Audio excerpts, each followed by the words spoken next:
اللہ کے رسول اسے ایام عید پر بھی امتیاز دیتے تھے. ایک ارشاد نبوی کا مطلب ہے کہ جمعے کے دن اور جمعے کی رات کو مجھ پر کثرت سے درود بھیجو. جمعے کا دن دنوں کا سردار اور اللہ کے رسول دونوں جہانوں کے سردار ہیں، اس لیے درود شریف ورد کرنے کا اس دن سے خصوصی تعلق ہے. حضرت اوس ابن اوس کی روایت ہے کہ خیر البشر صلی اللہ علیہ وسلم نے فرمایا کہ تمہارا سب سے افضل دن جمعے کا دن ہے. فرمایا کہ اسی دن آدم پیدا ہوئے اور اسی دن اللہ کو پیارے ہوئے. مسلمانوں یاد رکھو کہ سورہ قیامت جمعے ہی کو پھونکا جائے گا. امام مالک نے موطا میں اور امام ترمذی نے اپنے جامع میں یہی حدیث حضرت ابو ہریرہ سے روایت کی. اس میں یہ اضافہ بھی ہے کہ حضرت آدم کی توبہ جمعے ہی کو قبول ہوئی. ہفتے میں ایک دن کو عبادت اور آرام کا دن مقرر کرنے کا طریقہ یہودیوں میں بھی تھا اور عیسائیوں میں بھی. یہودیوں نے فرعون کی غلامی سے جس دن نجات پائی اسی کو اپنا مقدس دن قرار دیا جسے سبت یا ہفتہ کہتے ہیں. عیسائیوں نے اتوار کا دن عبادت کے لیے مخصوص کیا. انجیل میں اس کا کوئی حکم خاص نہیں ہے. عیسائیوں کا اپنا عقیدہ یہ ہے کہ اسی دن حضرت عیسیٰ اپنی قبر سے نکل کر آسمان پر گئے تھے. نماز جمعہ فرض ہے اور اسے نہ ماننے والا کافر ہوتا ہے. جمعہ آزاد مسلمان پر جو مسافر نہ ہو اور تندرست ہو واجب ہوتا ہے. اندھے اور لنگڑے پر جمعہ واجب نہیں. لیکن اگر یہ جمعہ پڑھ لیں تو ظہر ادا ہو جاتی ہے. جمعے کی نماز کا انتظام شہر میں کئی جگہ ہو سکتا ہے. جمعے کی جماعت کی کم سے کم تعداد یہ ہے کہ امام کے علاوہ 3 مرد موجود ہوں. جمعے کے دن لوگ جس قدر امام سے قریب ہوں گے اور جس قدر جلد نماز میں داخل ہوں گے اتنے اجر مزید کے مستحق ہوں گے. جو شخص محض سستی سے جمعے کی نماز چھوڑ دے اللہ تعالیٰ اس کے دل پر مہر لگا دیتا ہے. جمعے کو حضور اکرم صلی اللہ علیہ وسلم نہایا کرتے. جو میلا کچیلا ہو یا جس کے جسم میں پسینے کی بدبو بھری ہو اس کا نہانا تو جمعے کو واجب ہے. جو پاک و صاف رہتا ہے اگر وہ نہائے تو مستحب ہے. حضور اکرم صلی اللہ علیہ وسلم ہر وضو سے پہلے مسواک کرتے تھے، لیکن جمعے سے پہلے مسواک کرنا اور دنوں کے مقابلے میں زیادہ مستحب ہے. وجہ اس کی یہ ہے کہ اس دن مسجد میں بڑا اجتماع ہوتا ہے. نمازیوں کے جسم سے یا منہ سے بو آئے تو دوسروں کو تکلیف ہوتی ہے، اسی لیے حکم ہے کہ جمعے کو خوشبو لگا کر مسجد جایا کرو. حضرت صلی اللہ علیہ وسلم کا اسوہ حسنہ یہی ہے. نماز جمعہ فرائض اسلام میں بہت اہم فریضہ ہے. بغیر کسی شرعی عذر کے اگر کسی نے 3 مسلسل جمعے نہ پڑھے تو ایسے مسلمان کا دل آلودہ ہو جاتا ہے. یہ بھی فرمان نبوی ہے کہ جمعہ چھوڑ دینے والے کی نہ نماز ہے، نہ زکوٰۃ ہے، نہ حج ہے، نہ روزہ اور نہ کوئی برکت جب تک کہ وہ اپنی غفلت پر توبہ نہ کرے. اللہ کے رسول کا ارشاد ہے کہ 2 جمعوں کے درمیان کچھ بھی غلطیاں یا گناہ سرزد ہو جائیں تو اللہ تعالیٰ انہیں معاف کر دیتا ہے. حضرت ابو ایوب انصاری فرماتے ہیں صحابہ اکرام نے پوچھا کہ یا رسول اللہ کس طرح؟ مسند احمد میں ہے آپ نے کچھ یوں ارشاد فرمایا کہ تم جمعے کے دن نہاؤ، اگر اللہ تعالیٰ نے فراغت دے رکھی ہو تو خوشبو لگاؤ، اپنے کپڑوں میں سے اچھے کپڑے نکال کر پہنو، پھر متانت اور وقار سے مسجد جاؤ، وہاں کسی کو تکلیف نہ دو. خطبہ ہو رہا ہو تو خاموشی اور توجہ سے سنو. جماعت کھڑی ہو جائے تو تم بھی کھڑے ہو جاؤ اس طرح کہ کسی دوسرے کے لیے کوئی رکاوٹ نہ ہو. دل لگا کے نماز پڑھو اور جب نماز ختم ہو جائے تو سہولت و تہذیب کے ساتھ باہر نکلو. اگر تم نے ان ہدایتوں پر عمل کیا تو امید ہے کہ اللہ تعالیٰ 2 جمعوں کے درمیان تم سے سرزد ہونے والی غلطیوں کو معاف فرما دے گا. مسجد کی طرف متانت سے جانے کا مطلب یہ ہے کہ مسجد کی طرف بھاگا بھاگ جانے کا حکم نہیں، یہ اللہ کا گھر ہے. صرف قدموں کو تیز کرنے کا حکم اس وقت ہے جب پہلی تکبیر مل سکتی ہو. یہ جو مسجد میں کسی کو ایذا نہ دینے کا حکم ہے تو اس کی کئی صورتیں ہیں. مثلا آگے جگہ بھی ہو تو آگے نہ بڑھنا، پیچھے بیٹھے رہنا. اس سے بعد میں آنے والوں کو تکلیف ہوتی ہے اور انہیں نمازیوں کو پھلانگ کر آگے جانا پڑتا ہے. جگہ ہو یا نہ ہو آگے بیٹھنے کے شوق میں نمازیوں کو پھلانگ کر آگے بڑھنا بھی دوسرے نمازیوں کو ایذا پہنچانا ہے. بدبودار جسم یا بدبودار کپڑوں سے مسجد میں آنا ایذا پہنچانا ہے. حضرت عبداللہ ابن سلام کہتے ہیں اللہ کے رسول پاک کا ارشاد تھا کہ تم لوگ ایسا کیوں نہیں کرتے کہ مسجد میں آنے کے لیے ایک علیحدہ جوڑا تمہارے پاس مختص.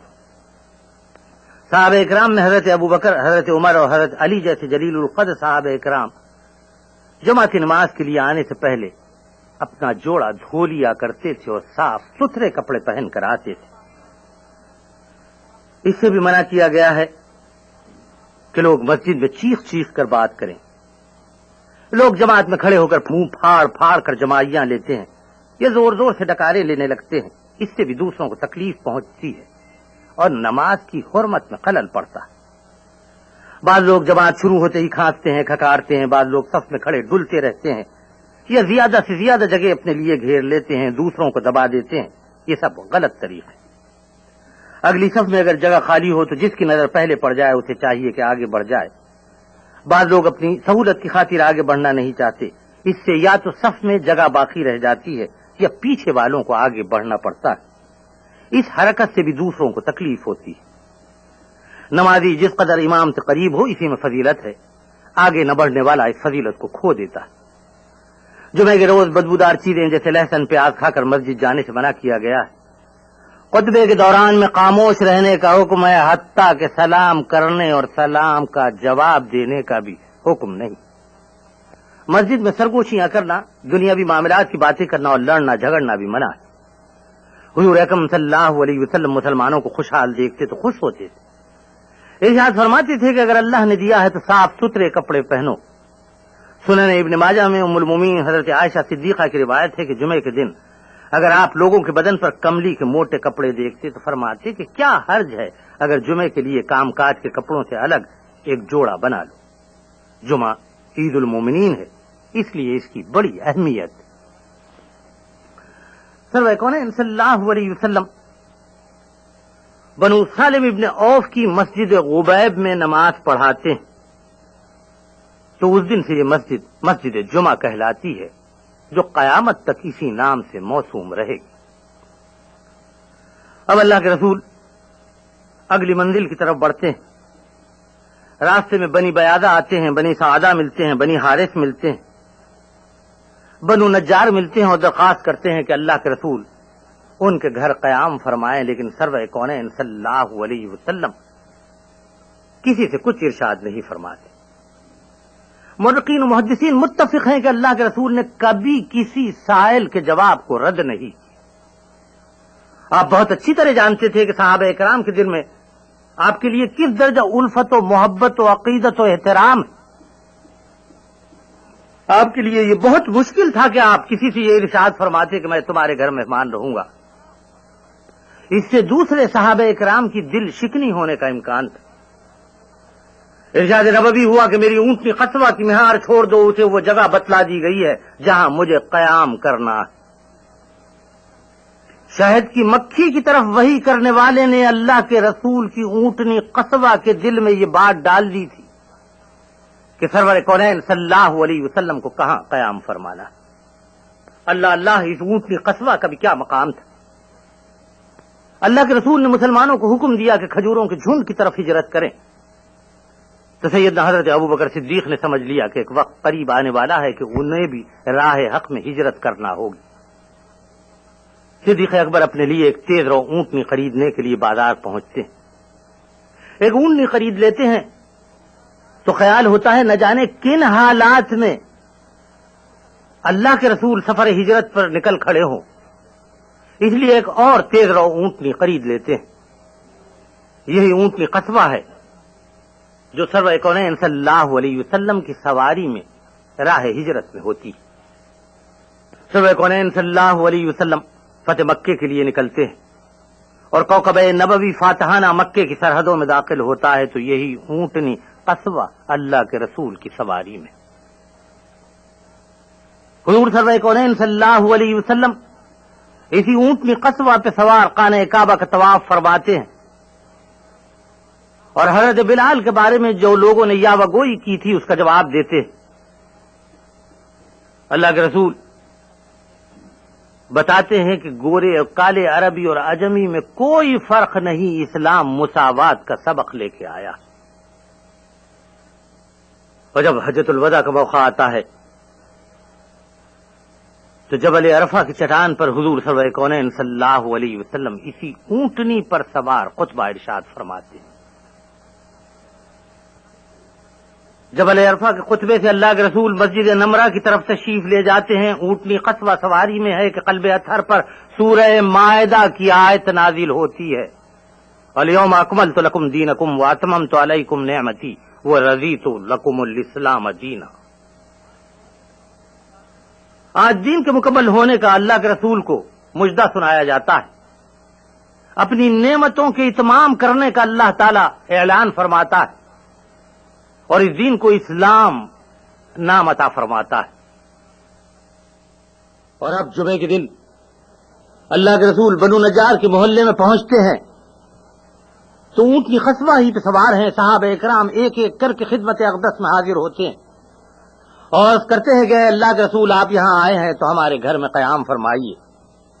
اور سرور کونین صلی اللہ علیہ وسلم کا حکم ہوتا ہے کہ میری اونٹنی قصبہ کی مہار چھوڑ دی جائے، اسے وہ جگہ بتا دی گئی ہے جہاں مجھے قیام کرنا۔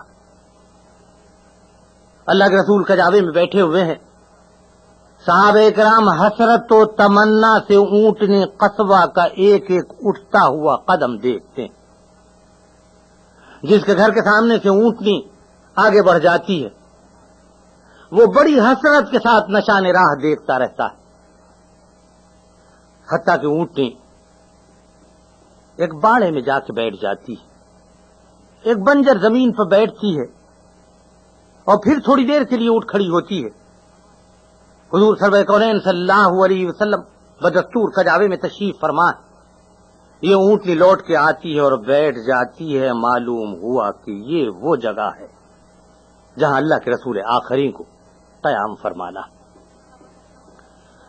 مختلف روایتوں سے معلوم ہوتا ہے کہ وہ جگہ ہے جہاں آج مسجد نبوی میں حضور سرور کونین صلی اللہ علیہ وسلم کی ممبر کی جگہ محفوظ کر دی گئی۔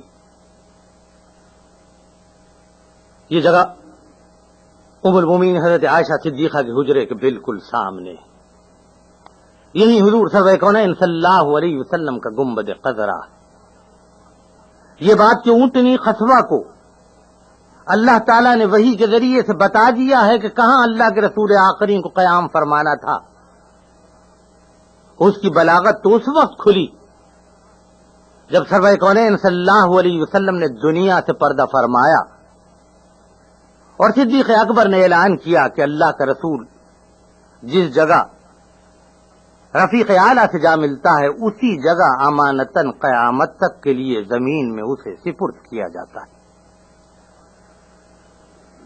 آج جہاں روضہ اطہر کی زیارت کا شرف ہم کو حاصل ہوتا ہے، اس کے آگے اونٹنی قصبہ بیٹھ گئی تھی۔ یہاں سرور کونین صلی اللہ علیہ وسلم کی اونٹنی بیٹھی تو صحابہ اکرام کے ہجوم کو چیرتے ہوئے حضرت ابو ایوب انصاری خدمت اقدس میں حاضر ہوئے اور عرض کیا کہ یا رسول اللہ، یہ بات تو ازل سے میرے مقدر میں لکھی تھی کہ اللہ کا رسول آخری کھجوروں کے جھنڈ میں آئے تو میرے گھر مہمان ہو، کہ وہ جگہ جہاں آپ کی اونٹنی قصبہ بیٹھی ہے اس سے قریب تر میرا مکان ہے۔ سرور کونین صلی اللہ علیہ وسلم حضرت ابو ایوب انصاری سے ارشاد فرماتے ہیں کہ اچھا میرا سامان لے چلو۔ حضرت اسد ابن زرارہ کجاوا اور اونٹنی اپنے گھر لے جاتے ہیں۔ یہاں اللہ کے رسول حضرت ابو ایوب انصاری کے مکان میں رہتے ہیں۔ روایتیں ہیں کہ جب سرور کونین صلی اللہ علیہ وسلم وہاں پہنچے تو حضرت ابو ایوب انصاری نے عرض کیا کہ یا رسول اللہ، میرا گھر 2 منزلہ ہے، آپ اوپر قیام فرمائیں گے کہ نیچے قیام فرمائیں گے؟ سرور کونین صلی اللہ علیہ وسلم نے اپنی رہائش کے لیے نچلا حصہ پسند کیا۔ ایک دن حضرت ابو ایوب انصاری اوپر سو رہے تھے کہ ان کے ہاتھ سے پانی کا ایک مٹکا ٹوٹ گیا اور اس سے پانی بہ کر نیچے گرنے لگا۔ مان میاں بیوی کو خیال آیا کہ سرور کونین صلی اللہ علیہ وسلم نیچے سو رہے ہیں، آپ کی نیند خراب ہوگی، اور اسی وقت ان اہل ایمان کے دل میں یہ خیال بھی آیا کہ محبت وحی حامل قرآن صلی اللہ علیہ وسلم تو نیچے ہیں اور ہم اوپر۔ دونوں اپنی جگہ سے ہٹ گئے۔ ہٹتے ہٹتے اس ذوالغابہ کی روایت ہے کہ بالکل بالا خانہ کی دیوار سے لگے بیٹھے رہے، نیند آنکھوں سے غائب ہو گئی تھی۔